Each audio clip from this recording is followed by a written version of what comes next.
and welcome back to British English with me, Ali.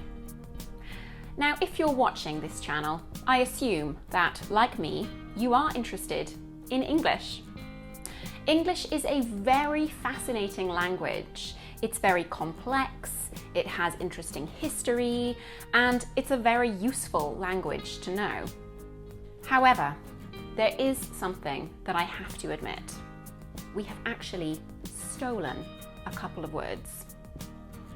In today's lesson, I'm going to share some words that we have stolen from other languages and incorporated into English as if it was our own language.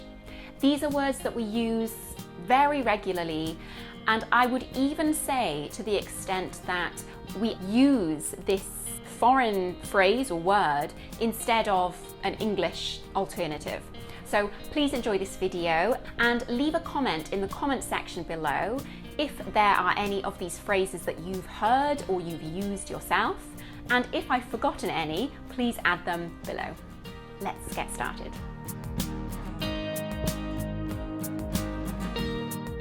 Many of these words are actually French. French was a very prevalent language to the point that people with a good education spoke French. I think up until recently it was kind of a surprise if you come from a good background but you don't speak French. Regardless though, these words are used by people who speak French or don't speak French as part of the English language. The first phrase that I'm going to share with you today is je ne sais quoi. This actually translates to I don't know what, but we use it in the sense that someone has a certain something, a certain quality that makes them stand out. So she has a sort of je ne sais quoi. She has this finesse, this beauty or charm or attraction that not many people have. It's a very, very positive phrase used to say that this person or this situation or place has something slightly above all these standard options that makes it stand out and puts it on a higher level. This next word is actually very commonly used in Japan as a sort of Japan English, I suppose, and this word is a nuance. Again, this is a French word, and the nuance is suggesting that there's a very subtle or delicate difference or meaning behind something.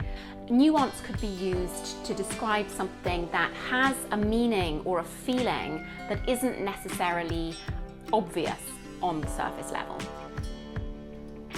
The next word is also commonly used in Japan, and this word is niche, to describe a very specific area or focus point. For example, my niche is British English, or your niche might be the specific area in which you work. Niche can also express a sense of comfort, of finding your corner of the world that suits you or that you're good at. Do take care though, I hear niche a lot, but we use a softer pronunciation and say niche. This next phrase, also French, is bon appétit. So before we begin a meal, as a way of saying itadakimasu or let's enjoy, we just say bon appétit. It's just a well-wishing for everyone to have a good appetite or enjoy the food. Traditionally, religious families would say grace, they'd say a prayer and thank the Lord for the meal that they were about to receive. But I must say that in my own family and many families that I've dined with in the UK, we don't say grace so often nowadays. We're more likely to say, well, bon appétit. This is a word that I have heard many, many times in Japan when it comes to breakfast time. This is a crescent-shaped pastry, which is often enjoyed for breakfast, and this is a croissant. Croissant means crescent, the crescent of the moon, which is supposed to imitate.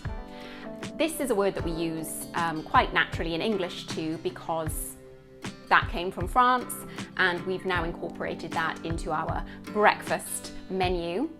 And similarly, a pastry which has chocolate in the middle of it is known as a pain au chocolat. This next phrase might be when something's not done very well. You've made a mistake or you embarrass yourself, and you can say, oh, I made a faux pas. A faux pas is something that's just not really appropriate or doesn't look very good. So somebody who wears a beautiful new dress and goes to a party and sees that someone is wearing exactly the same dress, or that's a bit of a faux pas. I made a mistake.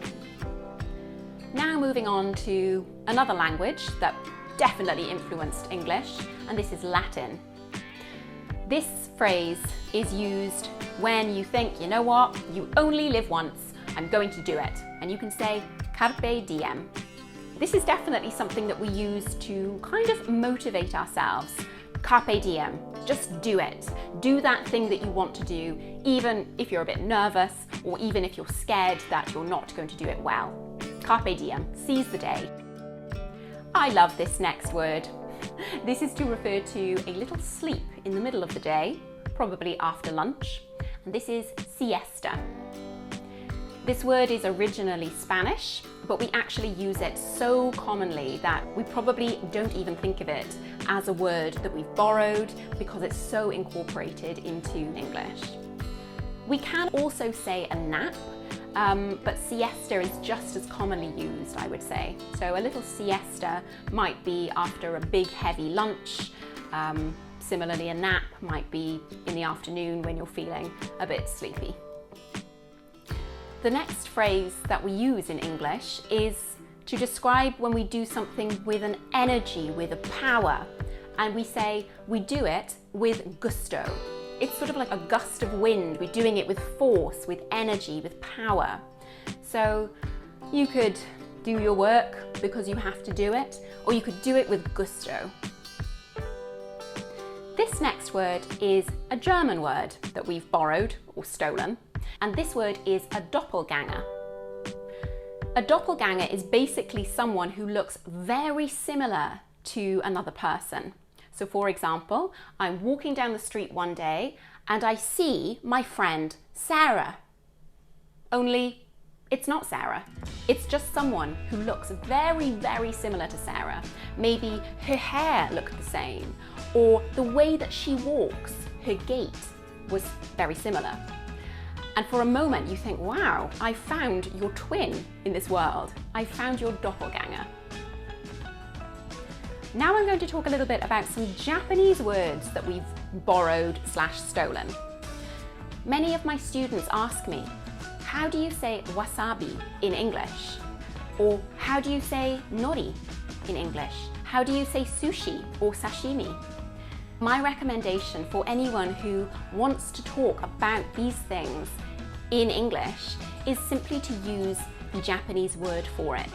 We are not a culture that eats seaweed or horseradish paste or raw fish.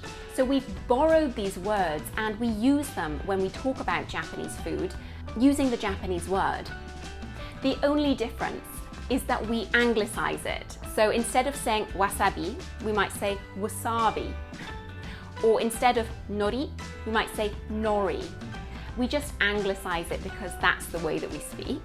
But if you say wasabi or nori, we will understand it as horseradish paste or seaweed. And the last phrase that I'm going to leave you with today, we are going right back to France and using their term, que sera.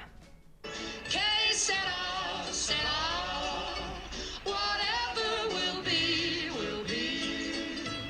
This means, as the song suggests, whatever will be, will be. There's no point struggling or pushing or resisting the natural occurrence of things. Que sera, sera. Whatever will be, will be. An excellent phrase, and it's quite nice to use when you want to remind yourself just to let go and go with the flow of life.